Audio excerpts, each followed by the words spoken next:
बंटी, आ जाओ, खाना खा लो। जी माँ, अभी आया। बंटी बेटा, तुम सारा दिन खेल में निकाल देते हो। वक्त पर खाना खाया करो ताकि तुम्हारी सेहत अच्छी रहे। जी माँ, मैं हर रोज खाना खाता तो हूँ। हाँ हाँ, मुझे पता है तुम कितना खाना खाते हो। सारा खाना तो प्लेट में ही रह जाता है। ठीक है माँ, मैं खेलने जा रहा हूँ। एक दिन बंटी की माँ अचानक बीमार हो जाती है। उसे एक अजीब सी खांसी होने लगती है जो रुकने का नाम ही नहीं लेती। बंटी अपनी माँ को इस हालत में देखकर घबरा जाता है और दौड़कर उनके पास आता है। माँ, माँ क्या हुआ? तुम इतनी खांसी क्यों कर रही हो? कुछ नहीं बेटा, ये तो मामूली खांसी है, किसी को भी हो सकती है। माँ, हम इस जंगल में अकेले क्यों रहते हैं?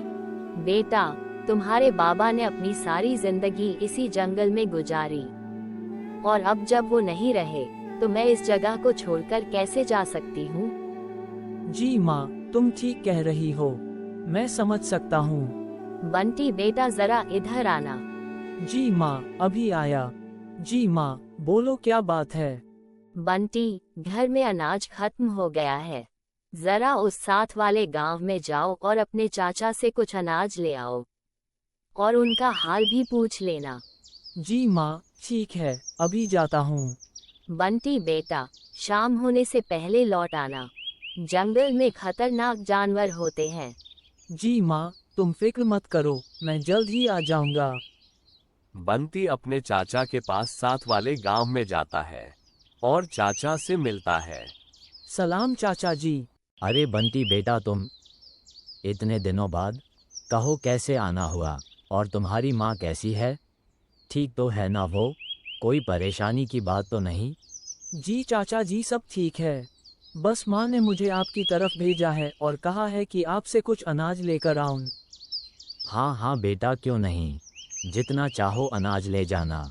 आओ बैठो, मैं तुम्हारे लिए कुछ खाने के लिए लाता हूँ। बंटी अपने चाचा का इंतजार कर रहा होता है। चाचा को आने में कुछ देर हो जाती है। चाचा जी, आप कहाँ हैं? काफी वक्त हो गया है, मैं आपका इंतजार कर रहा हूँ। हाँ बेटा, बस मैं आ रहा हूँ। ये लो बेटा, कुछ खा लो, और ये अनाज भी ले आया हूँ, इसे साथ ले जाना। शुक्रिया चाचा जी। बंटी उसी दिन को शाम होने से पहले घर आ जाता है। बंटी जैसे ही घर पहुंचता है तो अपनी माँ को जमीन पर गिरा देखता है। उसकी माँ बहुत बीमार हो गई थी।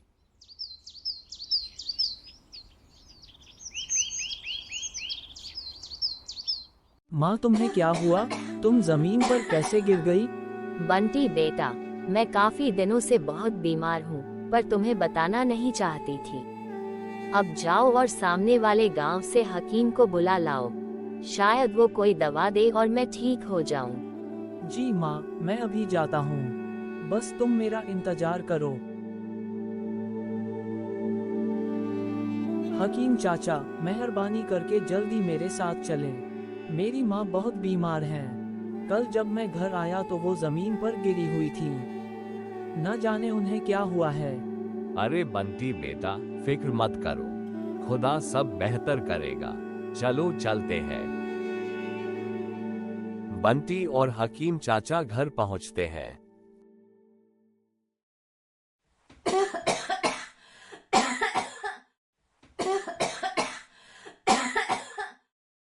ओहो बेटा, तुम्हारी माँ को जल्द ही दवाई देनी होगी। हाँ तो हकीम चाचा, जल्दी से माँ को दवाई दो ना। नहीं बंटी बेटा, जो दवाई तुम्हारी माँ को ठीक कर सकती है वो मेरे पास नहीं है, पर वो दवाई उन पहाड़ियों पर ही मिल सकती है। क्या? ये क्या कह रहे हैं हकीम चाचा आप? अगर मेरी माँ को दवाई नहीं मिली तो वो मर जाएंगी। बंटी बेटा, अगर तुम उन पहाड़ियों पर जा सकते हो और वहां से दवाई ला सकते हो तो तुम्हारी माँ बच जाएंगी, पर ये सारा काम तुम्हें जल्द करना होगा। तुम्हारे पास सिर्फ 2 दिन है। जी हकीम चाचा, मैं जरूर जाऊंगा और अपनी माँ के लिए वो दवाई लेकर आऊंगा। बंटी बेटा, वहां जाने से पहले कुछ बातों का खास ध्यान रखना। वो दवाई किसी बोतल में नहीं मिलेगी, बल्कि वो एक खास किस्म का फूल है। उस फूल में बहुत चमत्कारी शिफा है। खुदा ने उसमें बहुत शिफा रखी है, पर उस फूल को लेने हर कोई नहीं जाता। पर कोई क्यों नहीं जाता उस फूल को लेने? क्योंकि उस रास्ते में बहुत सी मुश्किलें आती है, और उन मुश्किलों को हिम्मत वाला और सच्चे दिल वाला ही पार कर सकता है। जाओ बंटी बेटा, खुदा तुम्हारी हिफाजत करेगा। जो सच्चे दिल से कुछ करने की सोच लेते हैं, खुदा उनके साथ होता है। जी चाचा जी, खुदा हाफिज।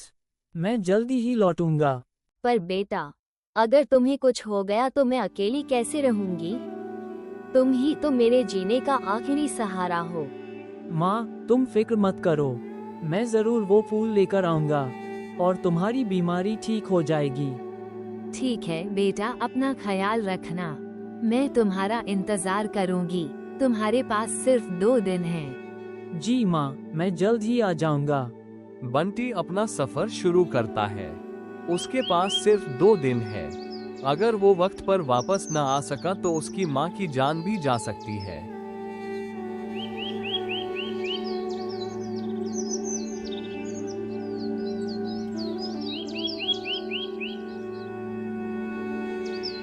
पता नहीं मुझे उस पहाड़ तक जाने में कितना वक्त लगेगा, और ये भी मालूम नहीं कि वो फूल कैसा दिखता है। शायद ऐसा हो, या शायद इस तरह का हो।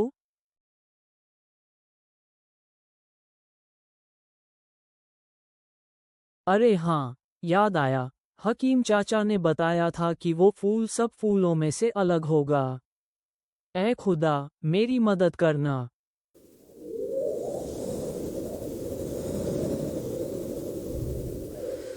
चलो देखते हैं, शायद इस रेगिस्तान में वो फूल मिल जाए।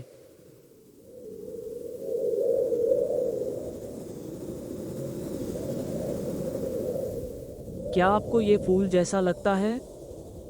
शायद नहीं। अरे, ये तो जंगली घास है। मुझे तलाश करना होगा।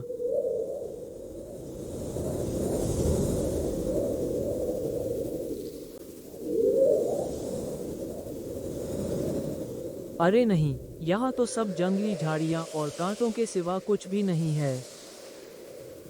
मुझे आगे बढ़ना होगा और वक्त ज़ाया किए बिना उस फूल को तलाश करना है। माँ मेरा इंतज़ार कर रही हैं।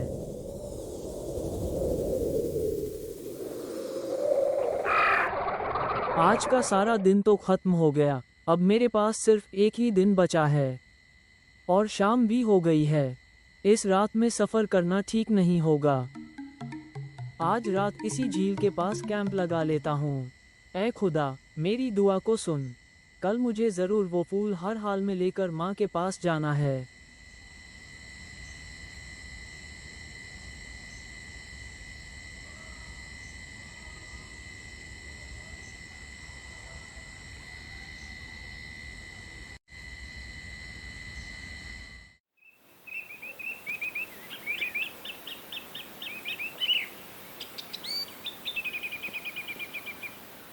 सुबह होते ही बंटी ने अपना सफर शुरू किया।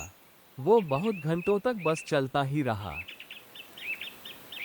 भूख और प्यास उसके इरादों को कमजोर नहीं कर सकी।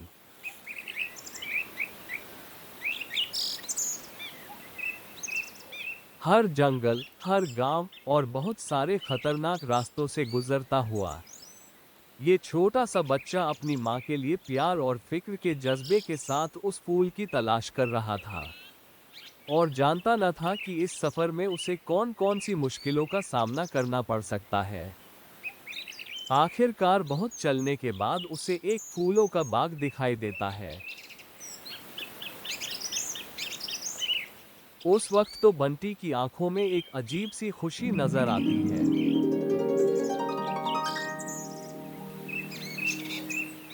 हेलो, क्या तुम वो फूल हो?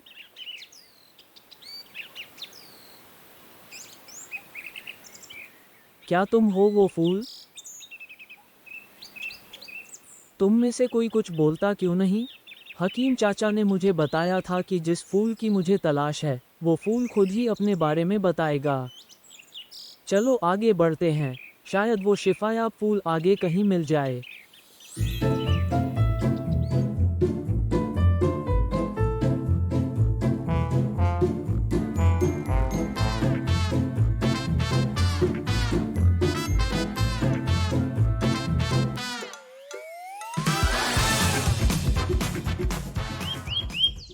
हेलो, क्या तुम वो फूल हो?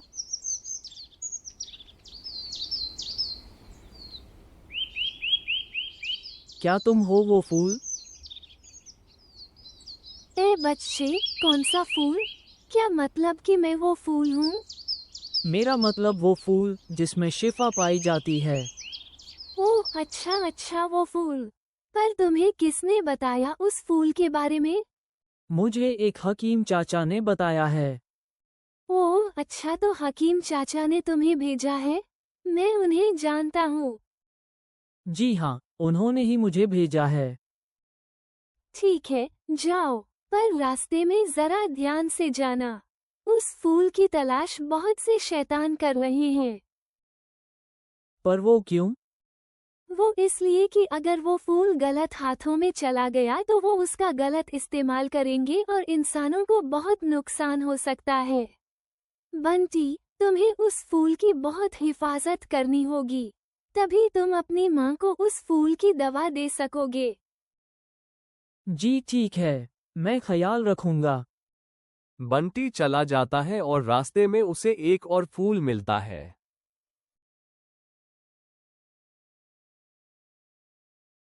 अरे क्या बात है, इतनी ऊंचाई पर इस पहाड़ पर इतनी खूबसूरत जगह किसने बनाई होगी? ये तो लाजवाब है। बस अब मुझे उस फूल को तलाश करना है और जितनी जल्दी हो सके शाम तक घर पहुंचना है।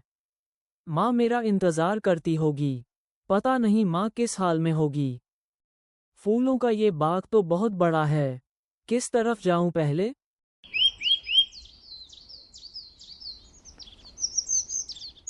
मुझे लगता है मैं ठीक उसी जगह पर पहुंच गया हूँ। क्या आप मेरी मदद करेंगे उस फूल को तलाश करने में? हकीम चाचा ने बताया था कि वो फूल सबसे मुख्तलिफ होगा।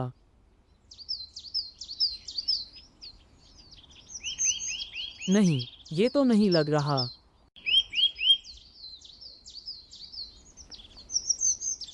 क्या आपको मेरी दाहिनी तरफ कुछ महसूस हो रहा है? जी हाँ, मुझे लगता है कि मुझे वो चमत्कारी फूल मिल गया है।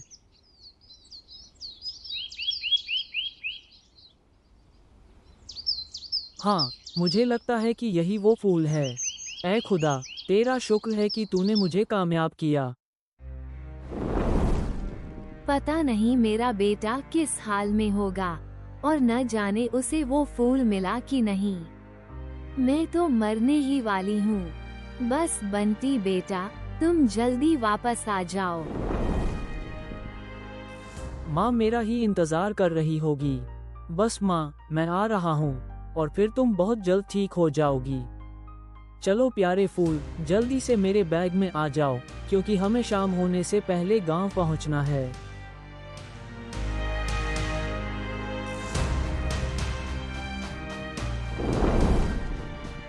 माँ, मैं आ गया हूँ। अरे बंटी बेटा, तू आ गया? शुक्र है कि तू आ गया है। मुझे तेरी फिक्र हो रही थी। माँ, मैं वो शिफा याब फूल ले आया हूँ और अब इससे आपकी बीमारी भी ठीक हो जाएगी। लो माँ, अब तुम ये फूल जल्दी से खा लो ताकि तुम अच्छी हो जाओ।